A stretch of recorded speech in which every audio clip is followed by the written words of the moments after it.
125, 30 years now, something like that. About 44. About 44. But I really enjoyed being around him and hanging out in the shop with him yesterday. He's a Harley guy and machinist, so we kind of cut from the same cloth to some degree. And but it's a blessing that there's something that brings us together, and that's the blood of Christ. It brings, though we were far, you've been drawn nigh by the blood of Christ. And so all Christians speak the same language, and that's the language that God set forth, love, the way that we love each other, the way that we treat each other. And Brother Tim wants to talk this morning about some of those things, the way that our marriages should look like. And so he's going to talk to us this morning in our class and then in our assembly about both of those things. Right, Brother Tim? That's correct. So you haven't got a chance to meet him, certainly take a moment to meet him. I'll introduce him again briefly at our assembly time. But Brother Tim, we'll turn it over to you for our class tonight. And we'll go to 9:45, Tim. Okay. Good morning. It's good to see each of you. I am honored to be here. Grateful for the opportunity. I am humbled by the challenges of addressing folks about very important things. And I'm grateful that you have come this morning and glad for the opportunity to be able to meet you. I love it when your activities are such a nature that you can make the preacher almost go speechless. You see that what Chris tried to describe yesterday? He said it was, that's good. That's good. Title for my lesson this morning is There's a Devil in the Garden. When we get together in a few minutes and we begin to worship, I'm going to talk about from the ashes of Sodom. I've been invited this weekend to come up, Glenn and I, to address a topic, and that topic is pornography and how it impacts our world and the church. So this is not a topic that I discuss regularly at home, just out of the blue, but it does from time to time need to have some conversation because it's a part of our world. It has not perhaps always been a part of our world, and many of us who are older, we did not experience some of the things that are happening in our present world. And because of that, there's a different need to address these materials. And God saw that it was good. 7 times in the creation account that we have in Genesis chapter 1, Scripture records those words. Now, what is it that God saw was good? Well, we recognize that the creation of all things took place, and it's described in Genesis chapter 1. The world, the stars, everything around us, and a place for humanity, all the animals, all the trees, the things that we see around us every day, God made. And when He made them, things were good. You have your Bible? Let's open. Genesis chapter 2, let's start reading about the focus that comes at the conclusion of the creation story, and that is the relationship of the people who were in it. Genesis chapter 2, let's start reading at verse 23. And Adam said, "This is now bone of my bones and flesh of my flesh. She shall be called woman, because she was taken out of man. Therefore, a man shall leave his father and mother, and be joined to his wife, and they shall become one flesh. And they were both naked, the man and his wife, and were not ashamed."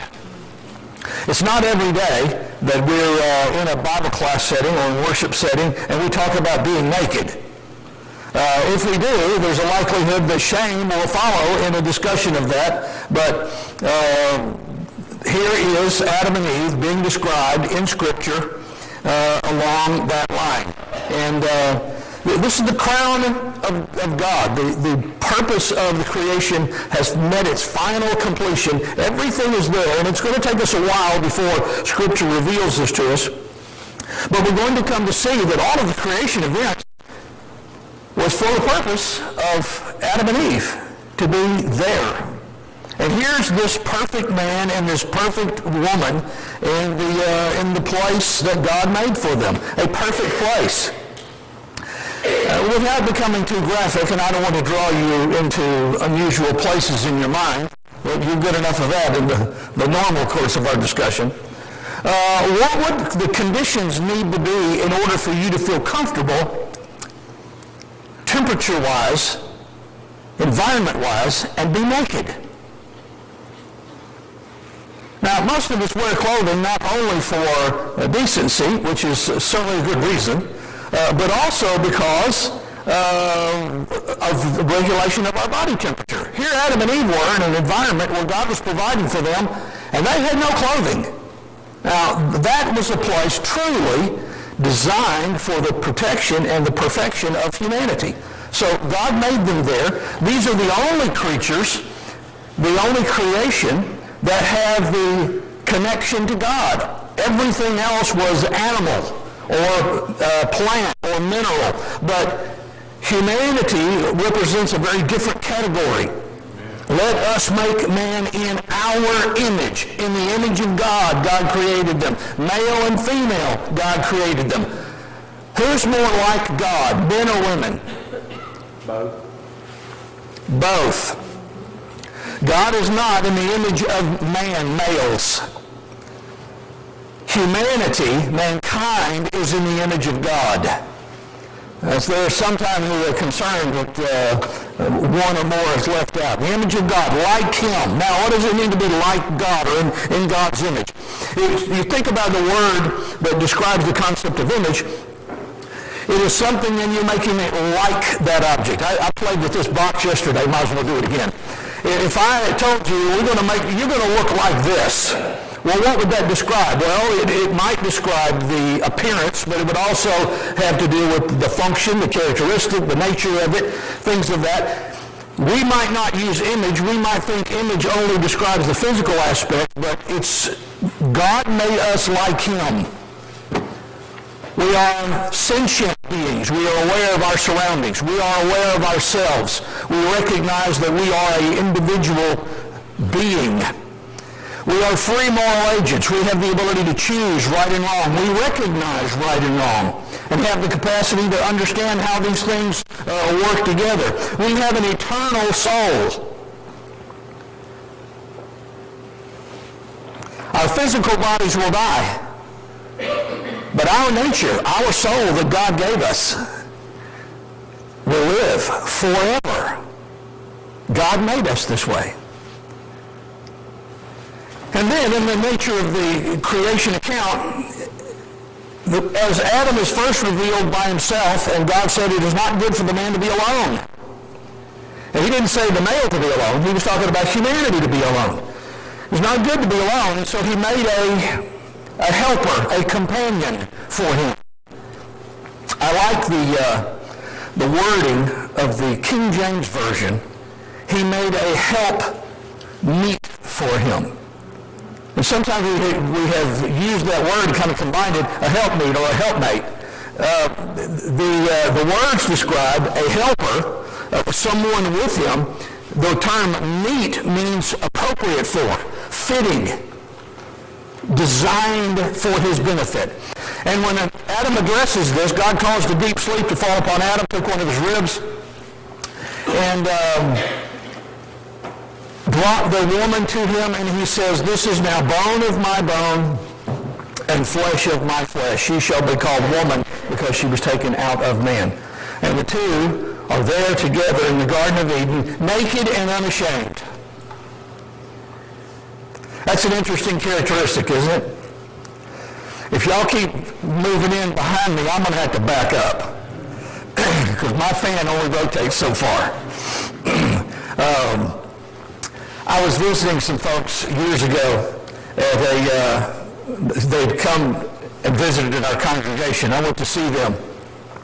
Now I'm sitting on the couch talking to the woman, the wife. They had 3 children, 3 daughters. And Dad was off somewhere else, but she said, he'll be back, he'll be in a minute. Well, what I didn't know is he was in the back bathing one of the girls. Well, she got away. So here we are sitting talking, having a very, wonderful conversation. I don't know them very well, so I'm talking to the wife, and here comes this naked 3-year-old girl running through the house. And there she is, in all her glory. And she didn't have a stitch on, still wet from the bath, and she was as happy as you could be. She had no shame. She had no concern. Now her mother is another story. She turned the color of these pews. She jumped up trying to grab the little rascal and get her back tied up, and I said, I got it. I got 2 girls and a boy. I understand the way it is. Naked and unashamed. Married together. For this cause a man shall leave his father and mother and be joined to his wife, cleave unto his wife. And the two shall become one flesh. One flesh. Paul will say we don't hurt our own flesh, do we? We love it. We provide for it. We take care of it. But sometimes we hurt one another. So here's Adam and Eve in this perfect garden, provided for by God. They are the perfect couple, designed truly for each other in a perfect place. How could it get better than this? It can't. This is wonderful. God's plan for marriage is that. Now, not the original, one-off-the-press creation. One man, one woman, joined together for life, becoming one flesh. That's the goal. Doesn't always work that way. Now, into this wonderful place, and wouldn't you love to, if we could just quit right there? You said, well, sure, give us 30 minutes back, we'll be fine. Just call it quits. No, I mean, if the story quit right there. But it doesn't. Into this perfect garden comes an uninvited intruder. The devil comes into the garden. When Jesus refers to the devil in John chapter 8, verse 44, he calls him the father of lies. He's a deceiver. He's evil from the beginning, a murderer. The devil comes into the garden. And in the conversation and events that unfold, Eve listens to Satan's influence. She eats of the fruit that God has prohibited them to eat. So does Adam, and their life changes. They are evicted from the Garden of Eden. They are no longer going to have the special spot that God provided for them. They are thrown out of their perfect place. Now, moving to the discussion that we are going to have today, I wonder in my own mind how many wonderful marriages have been wrecked, damaged by an intruder into the garden that God intended for husbands and wives to occupy in holiness. And that intruder is pornography. Unlike Satan, pornography has to have somewhat of an invitation. Now, that's not entirely true, and in our conversation during the worship hour, I'm going to talk about how pornography is pushing itself ever forward into our world now. You don't have to go looking for it. It's going to come looking for you. In fact, it's rather difficult to avoid it. It's impossible to avoid it completely. Well, that may not be true, but it's very difficult. Now, the problem with pornography, or one of the problems with pornography, is it's a lie. There's a promise, there's an intent of pleasure, of satisfaction, of excitement. But instead of that, what actually happens in those marriages is they will be racked with guilt and with pain and with hurt and with disappointment and with failure and sometimes with divorce because of people getting involved in this particular area of the world that the world says is absolutely wonderful. Naked and unashamed. Did you know that the lowest rate of divorce belongs to those who married young and had no sexual partners before they were married. They married as virgins. They married young. That represents the lowest divorce statistic there is, and has been for 40 years in record keeping. Between 5 and 11% year by year of people who fall into that category divorce. The regular divorce rate is much higher than that. Did you know that the highest scoring of satisfaction with marriage comes from those who, you want to guess? Married young and had no sexual partners before that. They were virgins when they got married. And they report having the highest satisfaction of all married couples. Now, obviously we can't turn the clock back, and we can't undo things where we are, but there's an interesting awareness that comes out, and that is the world says the way to make sure that you've got appropriate marriage is to don't get in a hurry, don't do it young. Instead, check out your options. In fact, the world says you really ought to live with somebody first. So move in together, give it a trial run, see how it is. There's no way you're going to pick the first person. So you should experiment around. In our world, that's the kind of things that happen. People become involved in promiscuous sex, and if they are not involved in actually being involved with several partners, then with the exposure of pornography, which has changed the world in about the last 25 to 30 years, they're involved in that, which provides for a mental and visual picture of people who that they had no reason to ever see, know, or think about.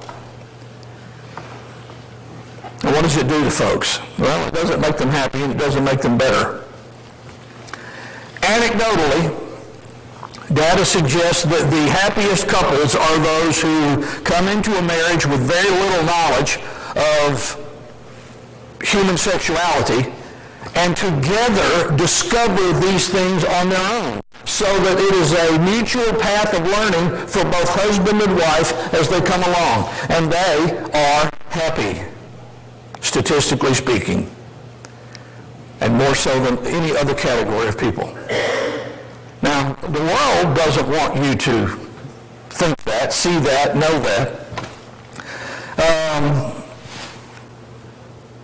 What is pornography? We spent some time with the guys yesterday, and I'm not going to be very graphic in our discussion this morning.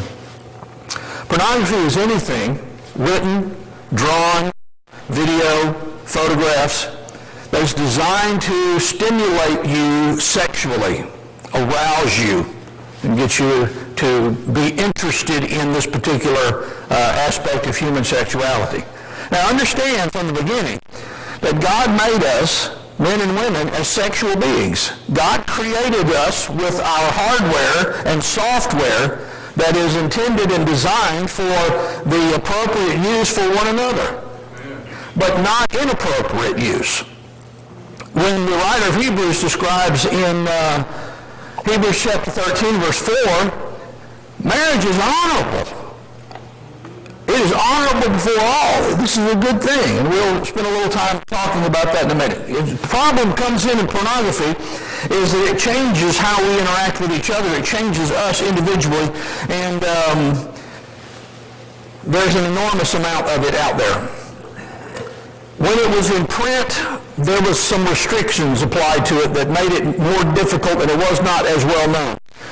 With it now available on the internet and coming into our living rooms, if you're watching a lot of television, it's there all the time. But the internet has really changed the world of pornography because there's so much available all the time.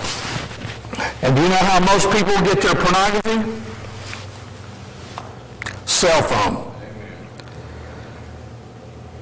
If you have a child who has a smartphone, you have handed them the path to the most accessed form of pornography that has ever been known on the planet. Amen. Now, my kids, when they grew up, wanted a cell phone starting about 12. My daughter, I remember very distinctly having a conversation with her, and she said, Dad, I'm the only person in my school who doesn't have a cell phone. And I said, you are blessed, my child. You have better parents than anybody else. She did not see it as a blessing. She said, I can't wait to get a cell phone. I said, as soon as you get old enough to work and buy one, you can have one. I never bought a cell phone for any of my 3 children. Now, you go ahead. I'm not telling you what to do. You provide kids whatever. I didn't want them to have that pathway. Now, they kind of old enough to get it, but by the time they're 17 or 18 years old, in the case of my kids, yes, I did provide them an emergency phone for them to carry with them when they started driving. It was a dumb phone. It had 100 total minutes on it. It could not access the internet. And I checked the bill and I said, if this phone is used to call anybody other than me, you're in trouble. I only had to enforce that rule one time. My knucklehead son. First 2 kids, girls, great. My son, first month he had it, busted the limit. It only took one conversation about that. I collected his cell phone and his car keys at the same time. Never had that conversation again. It worked out perfectly. Pornography is dangerous because of what it does to us. Now, there are 3 problems that tend to come up when we get involved in pornography. Now, I'm not going to tell you this is only a guy problem, because it's not. It's a growing problem among women too, but it's still primarily a guy problem when we're talking about folks in the church as a rule. And so I'm going to skew this a little bit more toward that direction, although it doesn't need to belong only there. 3 typical problems that come up in marriages with pornography involved. When you have that devil in your garden, what happens? Number 1, there begins to be a visual comparison to a man's wife. And this conversation will involve marriage, so I'm not addressing singles at this particular time. There will be some overlap, but not all of it.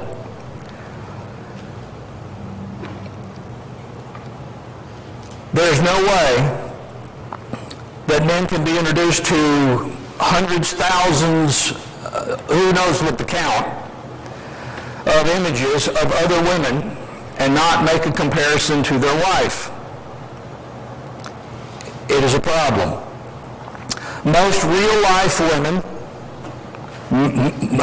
wives, do not look like porn stars. The average porn star is less than 115 pounds. That's not the average woman. The average woman is what, size 12? I'm not a woman. I don't know all these things, but I think 12 is the average woman. So, when he is fantasizing about these objects that he sees, and then acting out in many cases regarding that as well, his wife begins to not look so good by comparison, and that begins to be a problem, and some things begin to result from that. Secondly, there's an activity comparison that goes on. A person who begins to be involved in porn, in what way? Once you get past the still pictures, just digital, and especially going to videos, now you've got activity comparison as well. And so there are the viewing of things being done by people, and he begins to say, that's not being done in my bedroom. Well, that often becomes a problem. And when mostly men are significant viewers of pornography, their satisfaction begins to drop. And as that happens, 2 other little things tend to pop up. Number 1, they begin to be very critical of their wife on everything. Not just about the bedroom, everything. How the house is taken care of, money, how she looks, dealing with the kids. There may be a number of reasons for it. Some of it is there's some guilt associated with that. There's some distancing that often happens in the male. He begins to pull back. If he's got a conscience, and we're talking about church folks right now, if he has a conscience, then as he begins to see this material, he knows he's not doing what's right. Is there anybody in here that thinks porn is healthy and good? If so, I'm going to give you the stand, let you make your argument. We know it's not good. We know it's not healthy. We know it's not helpful for us. So any man involved in this knows this is not something I should be doing.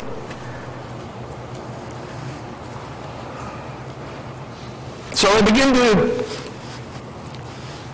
draw away from their wife and be critical of their wife, and they're thinking of them, and the conflict there is inevitable as it draws up. And so there's a distancing and a criticism that occurs, a general unhappiness. I've talked to women before, and they would say, I knew something was wrong. I knew our relationship had changed. I didn't know what it was. I thought he was just having a bad time at work, or there was something going on. He was bothered by money, or whatever. But the second thing that develops is behaviors. They begin to suggest sometimes rather bizarre changes to the wife. One woman told me as she began to discover, it was after the fact, almost always there's the awareness and the awakening after the fact. She said that I should have known when he started trying to change my wardrobe. He wanted her to dress in a more provocative way. He wanted her to be sexier. And she said, I thought that was kind of strange for my husband to want me to dress up in a different way. Sometimes in the house and sometimes going out. Just, spruce up a little bit. Look sexier. She said, I thought that was kind of strange. And then she says, and then he started wanting to do really weird things in the bedroom. And she said, I'm going, where's this coming from? Well, she said, after it all came out, I understood. He was watching these porn videos, and he was seeing these activities, and he wanted to experience that in his own life. And so here, beforehand, you might have had a husband and wife who were completely content with each other and the exposure and experience they had growing up together. But now one of them has gone off, and he's gotten involved in other experiences and other women in comparison, not literally, but figuratively, in his mind. And so some changes take place, and none of them are good.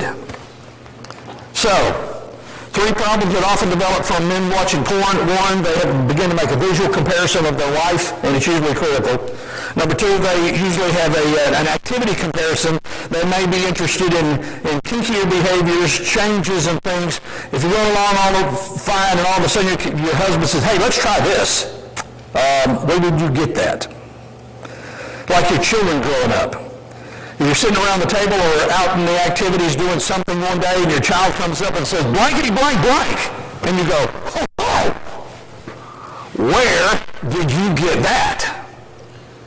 You know they didn't invent it. They didn't come up with those words on their own. They heard somebody say that. And you track it down. You remember what was happening when all the COVID stuff came out? You did the contact tracing. Okay, you got this. Where'd it come from? Who have you been in contact with? Let's check them out. Then you start chasing those contacts down where you got the source material. Where did you get this?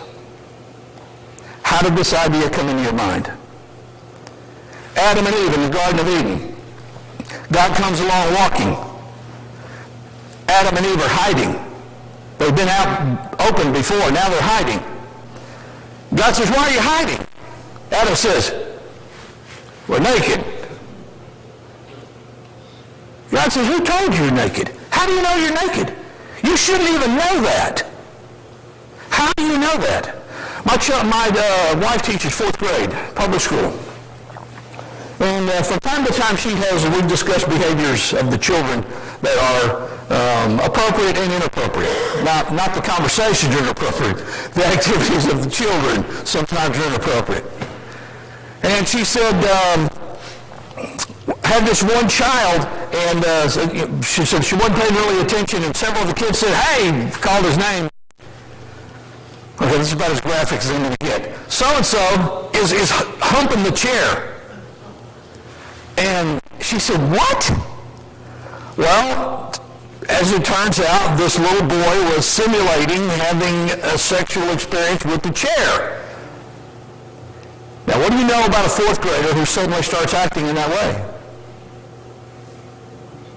You see it at home. There's been exposure to this in some way. Kids don't come up with that on their own. They do not at that age. Now, some other things that will happen later on, but when you find sexual behavior like that in children young, you know they have been exposed to inappropriately early material that's not suitable for them. Now, you don't know where, you don't know how, you don't know what, but you know it's there. Husband and wife get married, they've been together for life for several years, and all of a sudden there begin to be changes in behavior or desires. Something's going on.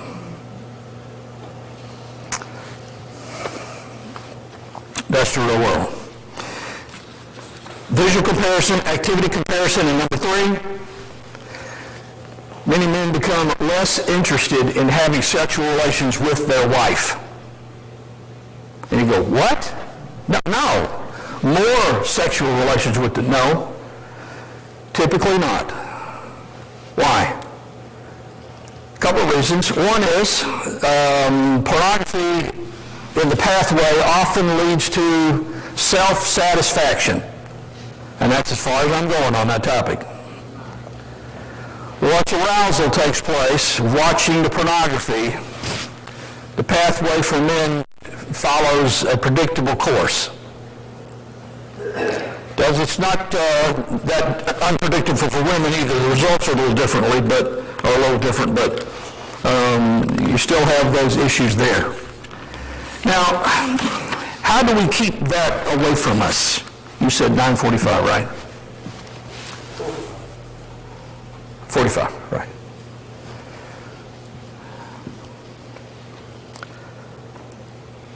My wife and I have a toy hauler. You know what a toy hauler is? That's a camper with a garage in the back to put your toys in. Now, maybe you have a camper. Any campers in here? You like to camp? Am I the only one? Okay, a few. You just got money. All right. Well, okay. We go camping in North Alabama, okay? Lots of people do. Well, my camper has the ability for me to load a motorcycle in the back end, or whatever your toy happens to be. I like motorcycles. I've got several. I don't ride them all the same or at the same time. They're all different. They each have a special place. But that's one of the values of sometimes having that opportunity. So we've got a toy hauler. It's an older one. It's not new. It's like a 2011 maybe. And we bought it with some nominal water damage. Had to fix some stuff up, but it's nice and we enjoy it. It's not fancy, but it is extremely practical. It takes care of everything we need, and it does it well, and it's paid for. And it won't have any depreciation on it, and we keep it under a covered area out at the airport, so it's protected, and it should last us a long time. So from time to time, now that we're older and we have kids out of the house and more time to do some other things, I have said to Libby, you want to go look at a new one? She said, no, I don't want to go look at a new one. I said, why not? She said, because I won't like my present one if I go look at a new one. I said, well, it doesn't mean you have to buy them. She says, no, I don't want to go look. Why doesn't she want to go look? Because if she doesn't know what's out there, she will be tempted by it. She's fine with what she got. Just don't look. Don't go. There's wisdom to that. You know, there ought to be a wonderful story about a guy by the name of David, who was an incredible king, who was remarkable, God's friend. His heart was like God. This was someone special. God brought him up. God put him where he was. God made it happen. David ought to be the story of heroes. He defeated the giant. He rose to power. He was a great man. Respected Saul, would not put him in his place and take his life, even when Saul tried to kill him. But something happened to David. What was it? He saw something he shouldn't have seen, and he acted on it. And it wrecked him. Now, did the woman have any part to play in it? We won't go there. But bathing on your housetop is not a good way to stay hidden. It may have been normal for the times, and we just won't go down that path very far, but if she was available, he saw it, and we're off to the races. And as we know, that's where it ended up. So it's not just a man problem. It's also it's a growing problem with women as well. Sometimes a different pathway, but exposure is a problem. You remember back, and I'm going to push the young ones out completely, but I don't know what I'm talking about. You know what an analog TV is? Do you remember when you had to change the channels one at a time? Yeah, that was the youngest kid's job. Click, click, click. And then you got the box on top, and then you had to turn it to what, channel 3 or channel 4, and then you could do the digital thing with the box. But back in the old days when the analog, when you first got cable, well, if you didn't subscribe to the extra cable channels, they put a filter on there, a little block, some electronic stuff that tries to keep the signal from coming through. They scrambled it, is what happened, and it tried to be filtered. When I met Lauren, we talked about her exposure to pornography. She said, I became exposed to porn when I was at home, and said my parents didn't subscribe to HBO, but we had the channel, television cable in our house, and she said that it would bleed over onto one of the channels. And she said the screen would flip, and you couldn't really watch it. She said, but it would lock in long enough, and it'd be kind of weird colored and stuff. So it would lock in long enough that you could tell what was going on. It wasn't like watching TV, but it was there. And she said, I saw those images, and that's how I watched porn to begin with. She said, then I got more involved. And her relationship ended up separating, and she got involved with pornography, was unfaithful, and finally informed her husband that she was leaving. I met her after the fact, and she was trying to put some things back together. No marriage has been helped by pornography. No single person has been helped by pornography. It is a plague on our society. And you're going, yeah, but we don't see all the damage of that. Not yet. It's happening. It's going to take time. This is a new problem, relatively speaking, and it's coming along. This scenario is more likely. This article is titled, How Pornography Destroys Things in a Wife. We've been married for a few years. We loved being married and desired that our relationship be strong. Most days were okay. Some were tough. We did things that each other required the other to have patience, compassion, and grace. All the little things that we started noticing after we got married. Then came some other things, some bigger things that I wish we'd never had to deal with. Pornography. My husband told me he'd been struggling with this for a while. He felt shame and guilt and hurt, and knew I would be hurt if he told me, but he wanted to apologize. He wanted things to be better, and so he told me. She says, the truth devastated me. The one word I would use to describe us in that moment was brokenness. My husband felt broken, believing he was a slave to porn. I felt broken, believing I was not good enough for my husband and feeling betrayed. Our marriage felt broken by his choices. Pornography destroys these things in a wife, and she's describing herself. Number one, desire. I immediately lost my desire for my husband. I didn't want to be near him, touch him, or be touched by him. I wanted to run away. I wanted to hide. I wanted to throw up. My emotions range from rage to disgust to sorrow to anger. His porn burned a hole right through my heart. Number two, confidence. My posture melted. I slumped through the day with my head hung low. I didn't know what to do. I didn't know how to respond. I lashed out. I cried. I put my head in my hands. Many women struggle to have confidence in ourselves, our relationships, in every area of life. The truth about my husband using pornography stole my confidence right out of my heart, leaving a big gap. I don't know my husband. Does he love me? Did he ever love me? Questions flooded my mind until I couldn't breathe. Number three, self-esteem. I hated myself. I was not good enough for my husband. I was so broken. I said, this is my fault. If I was more attractive, if I'd have been more available, if I'd have been more open to him, on and on, I condemned myself. How can I bear it? My husband finds more pleasure watching other people have sex than he does receiving the most intimate gift of my body. I am his wife, and he does not desire my nakedness. God in heaven, help me. My husband chose porn over his wife. I am a failure at the most basic level possible. He does not want me as a woman. He does not want me. Number 4, trust. As he told me the truth, I felt our intimacy crumbling. I felt the weight of destruction. Up went the walls of protection, unsure if they would ever come down. I am a paranoid wife. I no longer trust my husband. I wish I could go in and read some more of that, but the bell's fixing to happen. We're not ending there. James chapter 4.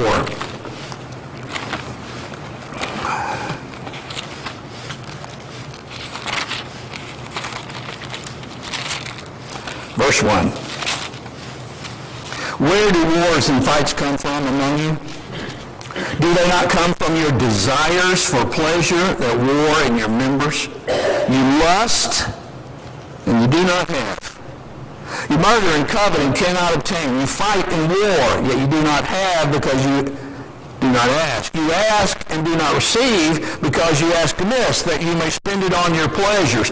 Adulterers and adulteresses. Do you not know that friendship with the world is enmity with God? Whoever therefore wants to be a friend of the world makes himself an enemy of God. Or do you think the Scripture says in vain the Spirit who dwells in us yearns jealously? But he gives more grace. Therefore, he says, God resists the proud, but gives grace to the humble.